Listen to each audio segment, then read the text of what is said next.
Hello बच्चों, good morning. आज की अपनी जो क्लास है object oriented programming using C plus plus, university of Rajasthan solved paper BCA part second, ये देखेंगे अपन।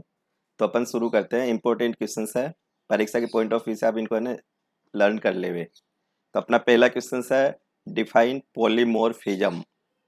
पॉलीमॉर्फिज्म क्या है ना, ये पूरा क्लियर होना चाहिए आपके माइंड में। तो पॉलीमॉर्फिज्म एक ग्रीक वर्ड हो गया। पोली का मतलब हो गया मेनी और मॉर्फिज्म का मतलब हो गया फॉर्म्स। तो same things take multiple forms, तो ये पॉलीमॉर्फिज्म की मीनिंग हो जाएगी।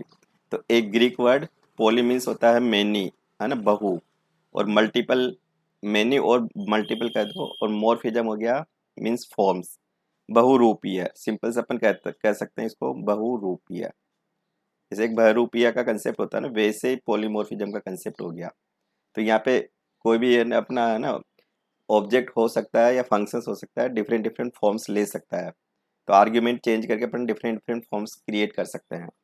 तो in simple word we can define polymorphism is the ability of a message to be displayed in more than one form. कि अपन एक है ना एक एक तरह से एबिलिटी कर दो, है ना, of a message to be displayed in more than one form. एक ही मैसेज को अपन कई सारे फॉर्म्स में डिस्प्ले कर सकते हैं। नाम सेम रखेंगे, ये ध्यान देने का पॉइंट है। Polymorphism is one of the important features. Object oriented programming का एक स्ट्राइकिंग या इम्पोर्टेंट फीचर्स कह दो। पॉलीमॉर्फिज्म के अंतर्गत अपने पास है ना दो कैटेगरी होती है।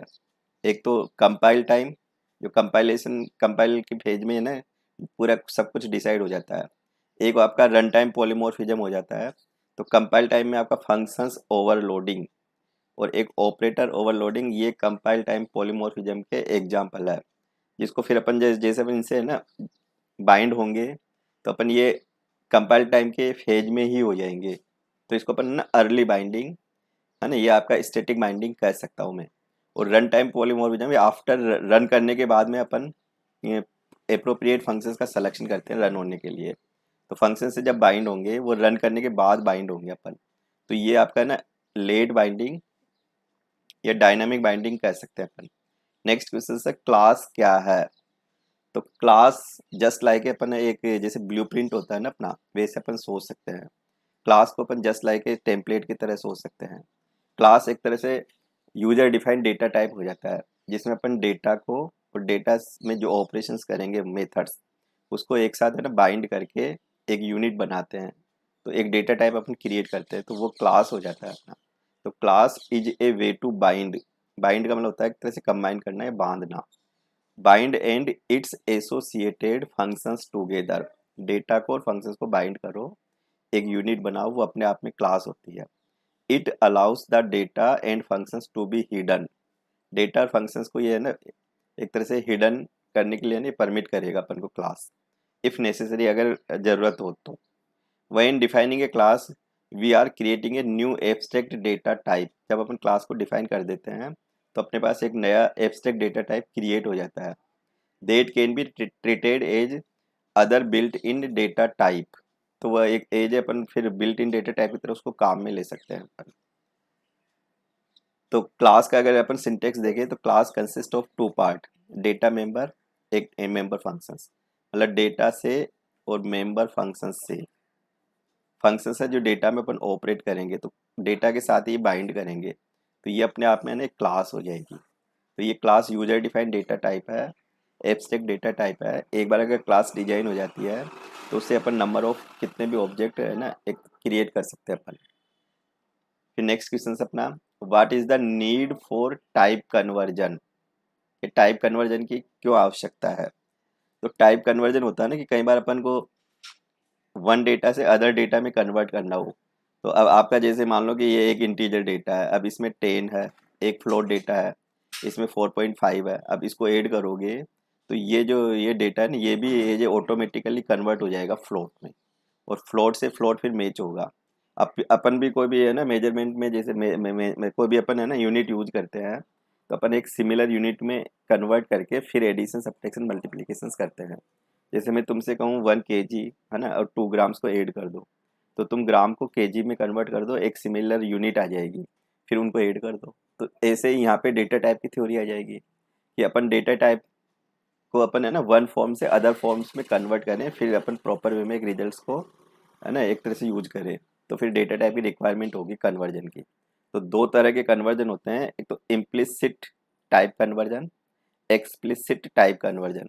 तो इम्प्लिसिट तो आपका ऑटोमेटिक टाइप कन्वर्ट हो जाएगा, कि जैसे अपन इंटीजर फ्लोट को मिक्सअप कर दिया तो आपका इंटीजर डेटा ऑटोमेटिकली फ्लोट में कन्वर्ट होगा, फ्लोट से फ्लोट ऐड होगा, देन फिर आपका रिजल्ट्स बनेगा। और एक्सप्लिसिट में अपन टाइप कास्टिंग है ना कर सकते हैं, यहाँ पे डेटा टाइप की हेल्प लेके integer to float, float to integer या अदर डेटा में कन्वर्ट कर सकते हैं अपन। तो एक्सप्लिसिट में अपन डेटा टाइप की हेल्प ले सकते हैं, इसको टाइप कास्टिंग भी कर सकते हैं अपन। तो type cast is type cast या टाइप कन्वर्जन बेसिकली एक conversion from one type to another. One type का मतलब समझ गए कि character to integer, integer to float, है ना, जिसी में भी किसी में भी कन्वर्ट करना हो अपन को। It is used in computer programming to ensure variables are correctly processed by a functions. Type conversion is to convert two different data type variable into a single data type to solve mathematical और logical expression. अगर आपका कोई भी expression में different different type का data आ जाता है तो वो एक सिंगल डेटा टाइप में पूरा कन्वर्ट होगा, और देन फिर वो है ना अपना रिजल्ट्स को प्रोड्यूस करेगा। तो इस केस में आपका डेटा लॉस नहीं होता। तो ये आपका फिर टाइप कन्वर्जन की अपन को रिक्वायरमेंट हो जाती है, तो ये पॉइंट आप याद रख ले। What is the initialization of the object? Object का इनिशियलाइजेशन क्या होता है?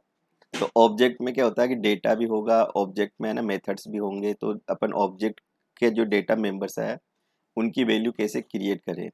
क्लास जब अपन डिजाइन करते हैं तो क्लास है ना data data and member functions दो से मिलके बनती है। तो अपन डायरेक्ट वैल्यू को अपन असाइन नहीं कर सकते, इनिशियल नहीं कर सकते क्लास का डेटा। क्लास का डेटा कभी भी डायरेक्ट है ना इनिशियलाइजेशन नहीं होता, ध्यान देने का पॉइंट है। क्लास का डेटा को अगर इनिशियलाइजेशन करना हो तो अपन को है ना कंस्ट्रक्टर की हेल्प लेनी पड़ेगी। तो ऑब्जेक्ट की ऑटोमेटिकली हम ना बिगिनिंग या इनिशियल वैल्यू अगर अपन डिफाइन करें, क्रिएट करें, तो देन कंस्ट्रक्टर के हेल्प के थ्रू अपन इनिशियलाइजेशन का जॉब करते हैं। तो इनिशियलाइजेशन मीन्स हो गया क्रिएट और डिफाइन।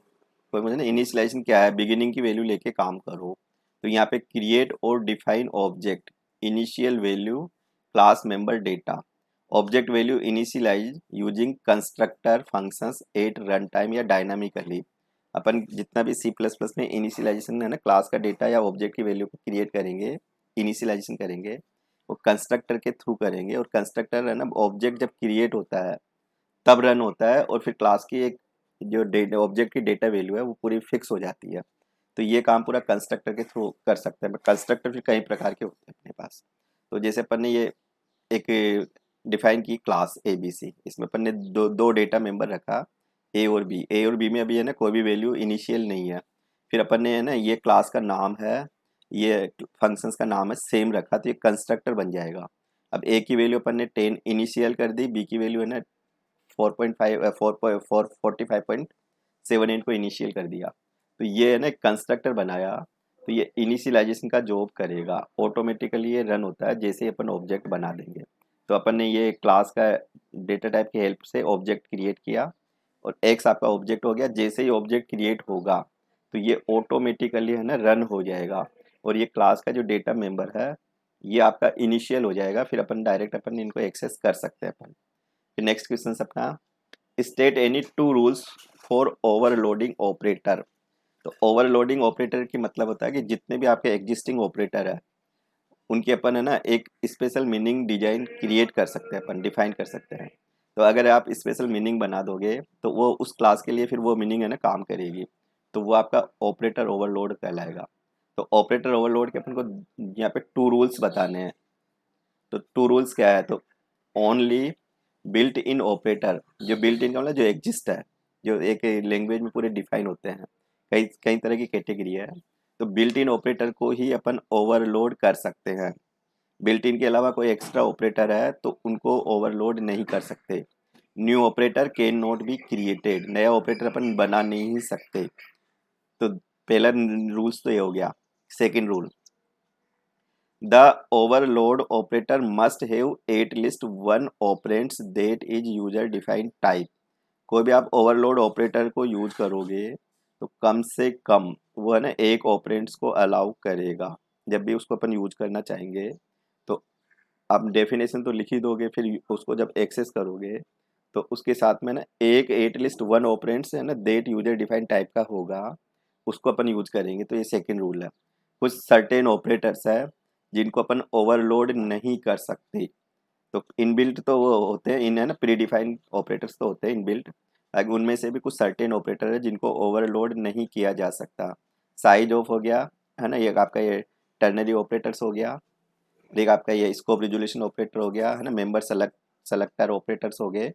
इनको अपन ओवरलोड नहीं कर सकते, ध्यान देने का पॉइंट है ये। फिर नेक्स्ट क्वेश्चन देखो, define multi level inheritance. Inheritance होता है ना किसी भी एग्जिस्टिंग कोई भी ऑब्जेक्ट है ना, उसकी कुछ प्रॉपर्टी को एक्वायर कर लो, फिर तुम अपनी खुद की एक नई क्लास डिजाइन कर लो, क्रिएट न्यू क्लास कर लो फ्रॉम एग्जिस्टिंग, और फिर उसमें कुछ कुछ तुम्हारे है ना कुछ नए फीचर्स को उसमें ऐड कर दो, या क्लास में कुछ नया एडिशन करके नई क्लास डिजाइन कर लो। तो ये पूरा प्रोसेस आपका इनहेरिटेंस कहलाता है। तो इनहेरिटेंस में अपन के पास है ना कई सारे लेवल हो सकते हैं। अब अपने पास अगर एक क्लास से अपन ने दूसरी क्लास बना दी, फिर दूसरी से तीसरी क्लास बना दी, तो ये मल्टी लेवल इनहेरिटेंस में आ जाता है। तो मल्टी का मतलब हो गया ना कई सारे लेवल। तो आपका जैसे ये आपका लेवल 1 हो गया, है ना, आपका ये लेवल है ना, फिर 2 हो गया। तो अपन ने इस ये आपकी बेस क्लास हो गई। अब इस बेस क्लास से अपन ने ना ये डिराइव्ड क्लास बना दी, ये आपकी न्यू क्लास हो गई, न्यू क्लास। तो न्यू क्लास को अपन डिराइव्ड क्लास कहेंगे। फिर ये आपका ना डिराइव्ड क्लास ये इंटरमीडिएटर क्लास बन जाएगी, ये इंटरमीडिएट क्लास बन जाएगी, है ना। ये फिर इस सी के लिए बेस क्लास हो जाएगी। फिर इसको एक्वायर करके अपन ने एक नई क्लास और बना दी, तो ये डिराइव्ड फ्रॉम डिराइव्ड हो गया एक तरह से। तो डिराइव्ड से डिराइव्ड कर दिया अपन ने, ए से बी बनाए, बी से सी बनाए, तो ये ना डिराइव्ड फ्रॉम डिराइव्ड कर दो, डिराइव्ड फ्रॉम डिराइव्ड। तो ये आपका ना मल्टी लेवल कहलाएगा, है ना। तो ये बिल्कुल इजी डायग्राम है। तो ये हो गया ना कि is a process of deriving A class from another deriving class. तो ऐसे एक लेवल कई सारे और भी हो सकते हैं अपने पास। फिर इसका एग्जांपल समझना हो अपन को, when one class inherits another class which is further inherited by another class, it known as multi-level inheritance in C++. Inheritance is transitive so that last class acquire all the members of all its base class। जो last class होगी वो पूरे ना base class के पूरे features को कुछ acquire करके चलेगी, मतलब। तो ये आपका जैसे ए क्लास है, फिर ये अपन ने ना बी क्लास बना दी, ए को यहाँ पब्लिक टाइप से यूज किया, और सी क्लास है, तो ए क्लास का फीचर भी सी में है, कुछ फीचर्स बी क्लास के भी सी में इंक्लूडेड है। तो ए को एक्वायर किया, बी बनाए, बी से फिर अपन ने सी कराई, तो ये आपकी डिराइव्ड क्लास सेकंड होगी, ये आपकी फाइनल क्लास होगी है। फिर इसी से अपन ऑब्जेक्ट बनाएंगे, अपन ऑब्जेक्ट अपना फाइनल क्लास से क्रिएट करेंगे। तो ये मल्टी लेवल का हो जाता है concept. What is the pure virtual functions. तो वर्चुअल फंक्शंस एक तरह से ये आपका जो रन टाइम में जो पॉलीमॉर्फिज्म होता है ना, उसका एग्जांपल होता है। तो एक अपना है ना वर्चुअल फंक्शंस में एक प्योर वर्चुअल फंक्शंस एक स्पेशल कैटेगरी हो जाती है। तो the pure virtual functions is a virtual functions which does not contain any definition. कोई भी आप फंक्शंस तो क्रिएट कर दो, कई बार होता है ना कि अपन को काम करना हो। अब काम करने के लिए मान लो मैंने कुछ एक्स कैंडिडेट से बोल दिया कि तुम है ना एक काम जो करूँगा उसका नाम दे दो, कोडिंग में लिख लूँगा, तो आगे फॉरवर्ड करते अपन।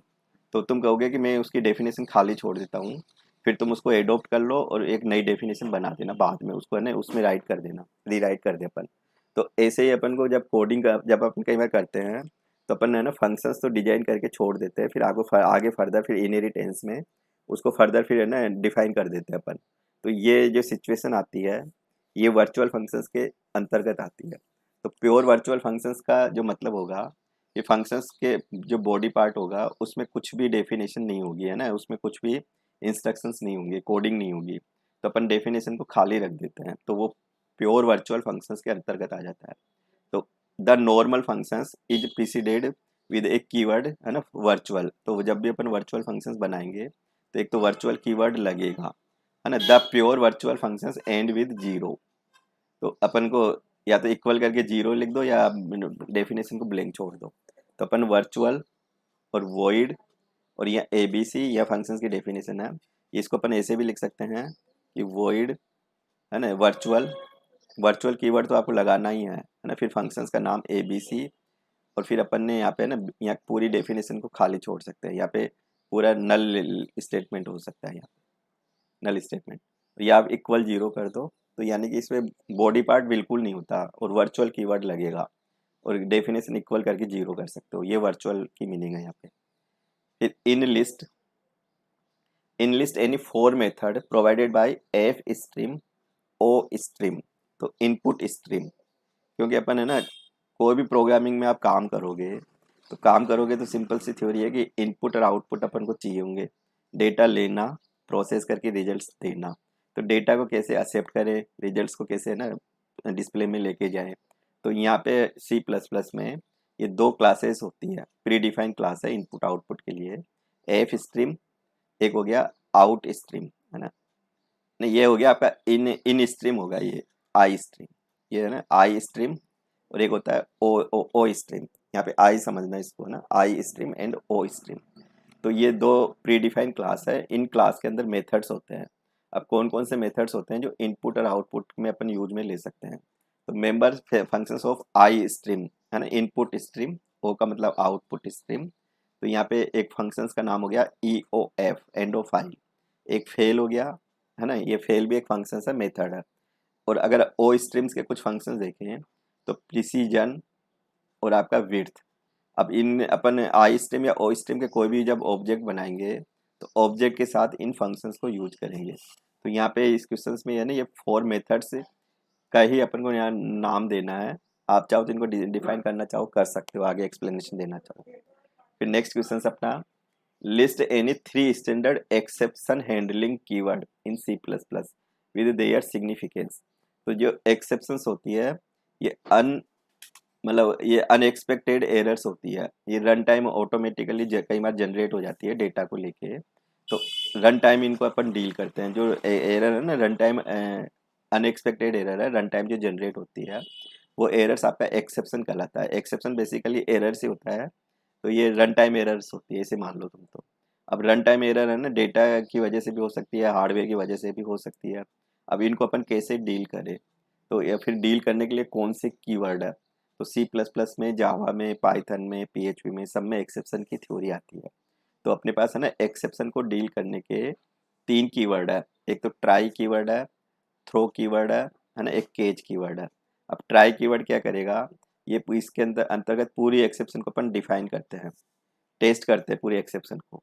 अब ट्राई से कोई भी अगर एक्सेप्शन अकर हो जाती है ना, जनरेट हो जाती है, तो फिर वो बाहर कैसे आएगी, तो थ्रो स्टेटमेंट के थ्रू बाहर आएगी। तो ये आपका है ना सेकंड कीवर्ड है जो ट्राई के अंदर ही यूज होता है।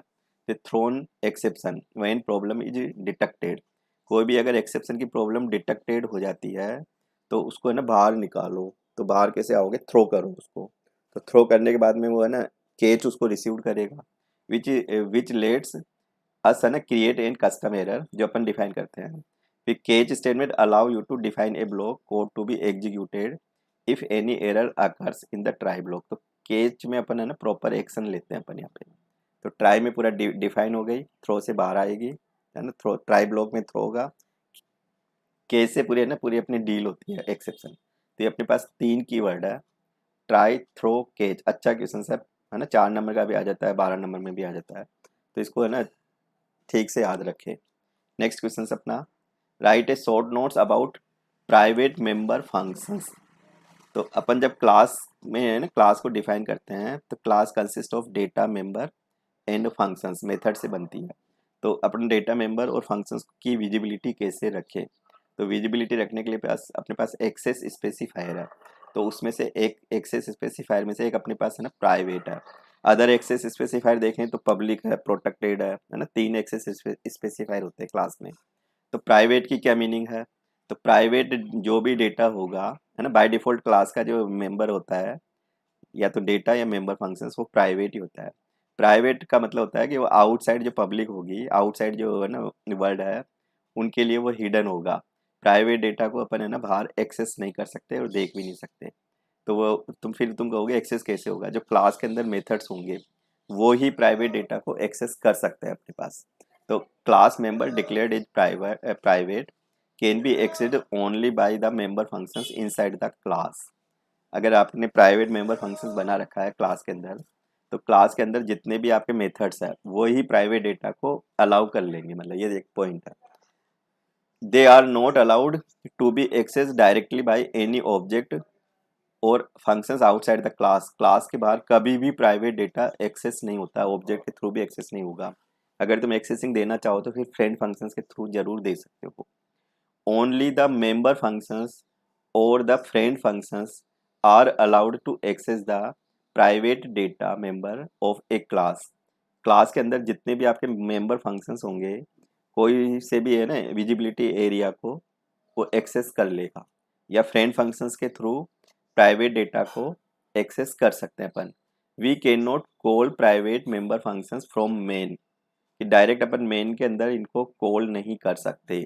Our public member functions can call their private functions through, है ना। अपन जो इनसाइड को भी है ना पब्लिक फंक्शंस होंगे क्लास के, वो प्राइवेट डेटा को एक्सेस कर लेते हैं। फिर पब्लिक फंक्शंस को अपन आउटसाइड डायरेक्ट एक्सेस कर लेते हैं। तो क्लास को अगर आपको इंटरफेस करना हो तो पब्लिक सेक्शन में आपको कम से कम है ना एक फंक्शन तो रखना ही पड़ेगा। तो अब ये प्राइवेट फंक्शंस है ना कैसे डिफाइन करते हैं अपने, तो ये क्लास का नाम दे दिया अपन ने, ABC क्लास का नाम हो गया। ये प्राइवेट आपका है ना एक लेबल हो गया, कोलोन के साथ बनते हैं। ये लेबल नेम है, ये लेबल नेम है। इन डेटा को अपन ने ना एक तो ये डेटा मेंबर हो गया, ये क्लास का मेंबर फंक्शंस हो गया। तो क्लास का जो डेटा होता है वो उसको अपन डेटा मेंबर कहेंगे। क्लास का जो मेथड्स होता है, क्लास का जो फंक्शंस होता है, वो आपका मेंबर फंक्शंस के नाम से जानते हैं। तो दोनों को अपन ने यहाँ पे प्राइवेट कर रखा है ना, ये पूरा एक फंक्शंस की पूरी कोडिंग है। एक को अपन ने रीड कर रखा है, ये प्राइवेट में एक्सेसिबिलिटी दे रखी है। अब इसको अपन एक्सेस कैसे करें, तो इसको अपन एक्सेस करेंगे पब्लिक फंक्शंस के थ्रू। इस पब्लिक के थ्रू एक्सेस करेंगे। यहाँ पे इसकी मैंने एक्सेसिंग दे दी, यहाँ पे कॉल कर लिया यहाँ पे। तो ये एक पब्लिक फंक्शंस बनाया, क्योंकि पब्लिक फंक्शंस अगर नहीं रखेंगे क्लास में तो फिर वो मीनिंगलेस क्लास हो जाती है। तो पब्लिक के थ्रू अपन ने प्राइवेट को एक्सेस किया। फिर मैं गेट ए को यूज करूँगा, तो ये है ना रीड भी यूज होगा, फिर देन डिस्प्ले भी हो जाएगा ये। तो अपन फिर मेन बॉडी के अंदर इसको अपन पब्लिक को कॉल कर सकते हैं, इसको अपन है ना एक्सेस कर सकते हैं आउटसाइड। आउटसाइड एक्सेस कर सकता हूँ मैं। तो आपके ये है ना पूरे क्वेश्चंस इंपॉर्टेंट है, इनको जरूर याद रखें। हो सकता है कि इनमें से कई बार 4-4 नंबर के बड़े नंबर बड़े क्वेश्चंस भी बन जाते हैं। तो आज की क्लास को अपन यहीं पे एंड करेंगे। Thank you.